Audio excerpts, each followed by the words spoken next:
ഇന്നത്തെ നമ്മുടെ റെസിപ്പി ഒരു റോൾ കേക്കിൻ്റെ റെസിപ്പിയാണ്. ഞാനിപ്പോൾ നോമ്പിന് അപ്ലോഡ് ചെയ്ത എല്ലാ റെസിപ്പിയും സ്പൈസി ആയിട്ടുള്ള റെസിപ്പീസാണ് അപ്ലോഡ് ചെയ്തിട്ടുള്ളത്. ഫ്രൂട്ട്സൊക്കെ മിക്സ് ചെയ്തിട്ട് ചെയ്യാൻ പറ്റുന്ന അടിപൊളി റോൾ കേക്കാണിത്. പിന്നെ നമ്മൾ ഫ്രൂട്ട് കുംസൊക്കെ ചെയ്യാറുണ്ടല്ലോ, ഏകദേശം അതിൻ്റെയൊക്കെ ഒരു ടേസ്റ്റാണ്. പിന്നെ നിങ്ങൾക്ക് ഇതിലേത് ഫ്രൂട്ട്സ് വേണമെങ്കിലും ആഡ് ചെയ്യാം. ഞാനിപ്പോൾ പൈനാപ്പിളിൻ്റെ ഫ്ലേവറിലാണ് ഇത് ചെയ്തിട്ടുള്ളത്. നല്ല പൈനാപ്പിൾ ഫ്ലേവറോട് കൂടിയിട്ടുള്ള ഫ്രൂട്ട് കുംസ് ആണ് കേട്ടോ ഇത്. എന്തായാലും ഒന്ന് ട്രൈ ചെയ്ത് നോക്കണം. അപ്പോൾ വീഡിയോയിലേക്ക് പോകാം. ആദ്യം തന്നെ നമ്മൾ ഉണ്ടാക്കിയെടുക്കുന്ന പാൻ ഒന്ന് ഗ്രീസ് ചെയ്തെടുക്കണം. ഞാനിപ്പോൾ ഫ്രൈങ് പാനിലാണ് ഈ ഒരു റോൾ കേക്ക് ചെയ്യുന്നത്. അപ്പോൾ ആദ്യം കുറച്ച് ഓയിലൊന്ന് ഒഴിച്ചു കൊടുക്കുക. നന്നായിട്ട് തന്നെ ഒന്ന് ബ്രഷ് ചെയ്ത് കൊടുക്കണം. ഇതിന് മുകളിലായിട്ട് ഒരു ബട്ടർ പേപ്പർ വിരിച്ചു കൊടുക്കുന്നുണ്ട്. ഇപ്പോൾ ഞാൻ വീഡിയോ ഒക്കെ ആയതുകൊണ്ട് നല്ല പെർഫെക്റ്റ് ആയിട്ട് കിട്ടാൻ വേണ്ടിയിട്ടാണ് ഇപ്പോൾ ബട്ടർ പേപ്പറൊക്കെ വിരിച്ചു കൊടുത്തിട്ടുള്ളത്. ഇപ്പോൾ നിങ്ങൾ ചെയ്യുമ്പം ബട്ടർ പേപ്പറൊന്നും വിരിച്ചു കൊടുക്കണമെന്നൊന്നുമില്ല. ജസ്റ്റ് ഒന്ന് ഓയിൽ അപ്ലൈ ചെയ്ത് കൊടുത്താൽ മാത്രം മതി. ഫ്രൈങ് പാൻ മാറ്റി വെച്ചിട്ടുണ്ട്. ഇനി ഇതിൻ്റെ ബാറ്റർ ഉണ്ടാക്കിയെടുക്കാൻ വേണ്ടിയിട്ട് ഒരു അരിപ്പ പാത്രം വെച്ചിട്ടുണ്ട്. ഇതിലേക്ക് ഒരു 4 ടേബിൾ സ്പൂണോളം മൈദ ചേർത്ത് കൊടുക്കണം. ഇപ്പോൾ ഞാൻ കൂടുതലും ടേബിൾ സ്പൂൺ എന്ന് പറയുന്നത് നമ്മുടെ കയ്യിലുള്ള വലിയ സ്പൂണില്ലേ, അപ്പോൾ അതിനാണ് ഞാൻ ടേബിൾ സ്പൂൺ എന്ന് പറയുന്നത്. അപ്പോൾ ഇതുപോലെ ഉള്ള സ്പൂൺ ഒരു 4 ടേബിൾ സ്പൂണോളം മൈദ ആഡ് ചെയ്തിട്ടുണ്ട്. ഇതിലേക്ക് ഒരു 1/4 ടീസ്പൂൺ മതി ബേക്കിംഗ് പൗഡർ, അതുപോലെ ഒരു പിഞ്ച് ബേക്കിംഗ് സോഡ, പിന്നെ ഒരു പിഞ്ച് ഉപ്പും കൂടി ചേർത്ത് കൊടുത്തിട്ടുണ്ട്. ഇനി ഇതെല്ലാം കൂടി നമുക്ക് നന്നായിട്ട് തന്നെ ഒന്ന് അരിച്ചെടുക്കണം. പൊടികളെല്ലാം കൂടി നന്നായിട്ട് മിക്സായി കിട്ടണം. എന്നിട്ട് മാറ്റി വെക്കാം. ഇനി ഇതിന് വേണ്ടിയിട്ട് ഞാൻ 2 മുട്ട എടുത്തിട്ടുണ്ട്. ഈ മുട്ട നമുക്കൊന്ന് ബീറ്റ് ചെയ്തെടുക്കണം. അപ്പോൾ അതിന് മുന്നേ ഇതിലേക്ക് ഞാൻ ഒരു 1/2 കപ്പോളം പൊടിച്ച പഞ്ചസാര ചേർത്ത് കൊടുക്കുന്നുണ്ട്. നന്നായിട്ട് തന്നെ ഒന്ന് ബീറ്റ് ചെയ്തെടുക്കുക. ഇത് മിക്സിയിൽ ചെയ്താലും മതി. ഇപ്പോൾ ഒന്ന് ബീറ്റ് ചെയ്തെടുത്തിട്ടുണ്ട്. ഇതുപോലെ ഒന്ന് പതഞ്ഞ് കിട്ടണം കേട്ടോ. ഇനി ഇതിലേക്ക് ഒരു 1/2 ടീസ്പൂണോളം വാനില എസൻസ് ചേർത്ത് കൊടുക്കണം. ഒരു 3 ടീസ്പൂണോളം ഓയിൽ ചേർത്ത് കൊടുക്കുന്നുണ്ട്, സൺഫ്ലവർ ഓയിൽ.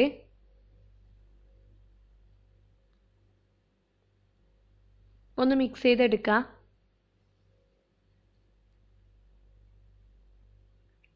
ഇനി നമ്മൾ നേരത്തെ അരിച്ചു മാറ്റി വെച്ച പൊടികളുണ്ടല്ലോ, അത് 2 ബാച്ചാക്കിയിട്ട് ചേർത്ത് കൊടുക്കുക. എന്നിട്ടൊന്ന് ഫോൾഡ് ചെയ്തെടുക്കണം. ഒട്ടും കട്ടകളില്ലാതെ തന്നെ ഒന്ന് ഫോൾഡ് ചെയ്തെടുക്കുക. അപ്പോൾ ഈ ഒരു സ്പാച്ചിലേക്ക് പകരം നിങ്ങൾക്ക് തടിത്തവി എടുത്താലും മതി.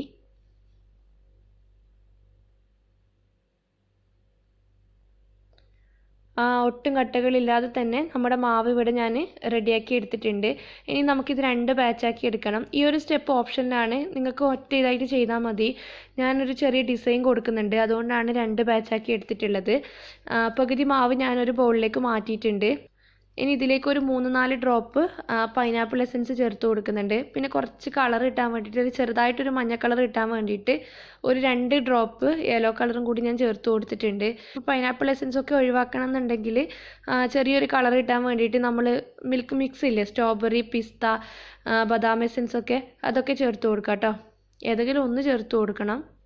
അപ്പോൾ ഇപ്പോൾ ഞാൻ ആ ബാറ്റർ നന്നായിട്ട് മിക്സ് ചെയ്തെടുത്തിട്ടുണ്ട്. ഇനി നമുക്ക് ഇത് ഡിസൈൻ ചെയ്തെടുക്കാം.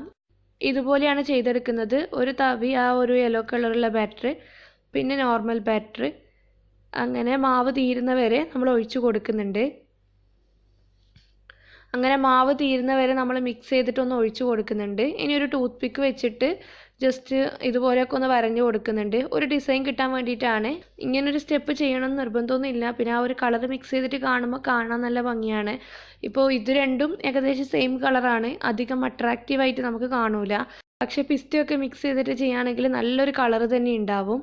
ഇപ്പോൾ ഞാൻ ടൂത്ത് പിക്കൊക്കെ വെച്ചിട്ട് ഒന്ന് ഇതുപോലെയൊക്കെ ഡിസൈൻ ചെയ്തെടുത്തിട്ടുണ്ട്. ഇനി ഒരു ഫോയിൽ പേപ്പർ വെച്ചിട്ടൊന്ന് കവർ ചെയ്യണം.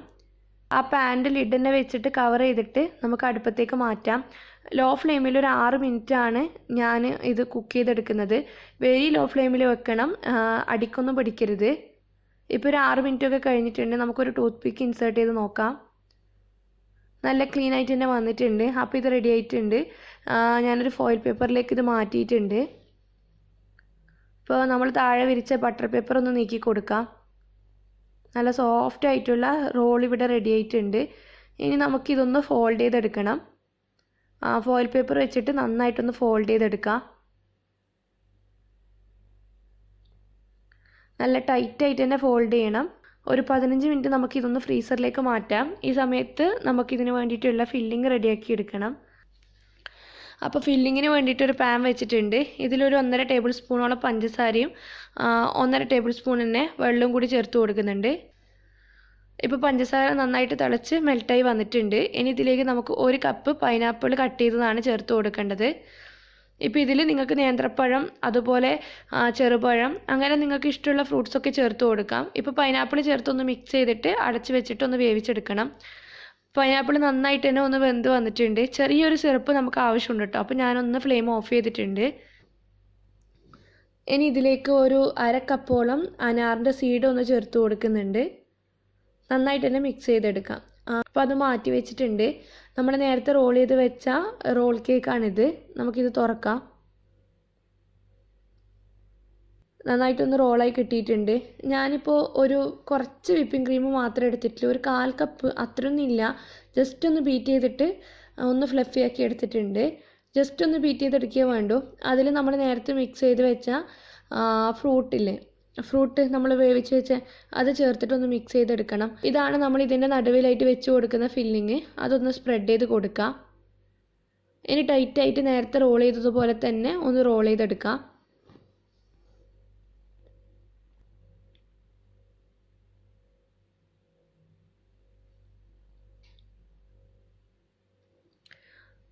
ഫോയിൽ പേപ്പർ ഒന്ന് ഉള്ളിലേക്ക് ആക്കിയിട്ട് റോൾ ചെയ്യണം. എന്നിട്ട് ഒന്ന് പുറത്തേക്ക് വലിച്ചെടുത്താൽ മതി. 2 ഭാഗം നല്ല ടൈറ്റായിട്ട് തന്നെ ഒന്ന് ചുരുട്ടിയെടുത്തതിന് ശേഷം ഒരു 15 മിനിറ്റ് തന്നെ നമ്മൾ ഫ്രീസറിൽ വെച്ചിട്ട് ഒന്ന് സെറ്റ് ചെയ്തെടുക്കുന്നുണ്ട്. ഇപ്പോൾ നന്നായിട്ട് സെറ്റായി കിട്ടിയിട്ടുണ്ട്. നമുക്കിനി ഒരു ചുരുട്ടൊക്കെ ഒന്ന് അയച്ചു കൊടുക്കാം. 2 സൈഡും ഒന്ന് ഷേപ്പ് കിട്ടാൻ വേണ്ടിയിട്ട് ഒന്ന് കട്ട് ചെയ്ത് ഒഴിവാക്കുന്നുണ്ട്. പിന്നെ നിങ്ങൾക്ക് സ്ലൈസസ് ആയിട്ട് കട്ട് ചെയ്യാം കേട്ടോ.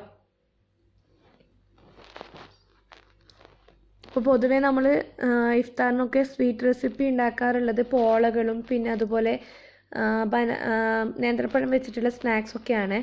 അപ്പോൾ ഇതൊരു വെറൈറ്റി ആയിട്ട് നമുക്ക് ചെയ്യാൻ പറ്റിയ ഒരു അടിപൊളി റോൾ കേക്കാണിത്. ഇതുപോലെ തന്നെ ഫ്രൂട്ട് വെച്ചിട്ട് കുംസും ചെയ്തെടുക്കാം കേട്ടോ. അപ്പോൾ ഒന്ന് ട്രൈ ചെയ്ത് നോക്കുക. എന്നിട്ട് ഫീഡ്ബാക്കൊക്കെ പറയണം. പിന്നെ വീഡിയോ ഇഷ്ടപ്പെടുകയാണെങ്കിൽ ലൈക്ക് ചെയ്യാനും ഷെയർ ചെയ്യാനും മറക്കരുത്. ഇതുവരെ സബ്സ്ക്രൈബ് ചെയ്തിട്ടില്ല എന്നുണ്ടെങ്കിൽ ദയവായിട്ട് സബ്സ്ക്രൈബ് ചെയ്യാം കേട്ടോ. Thank you.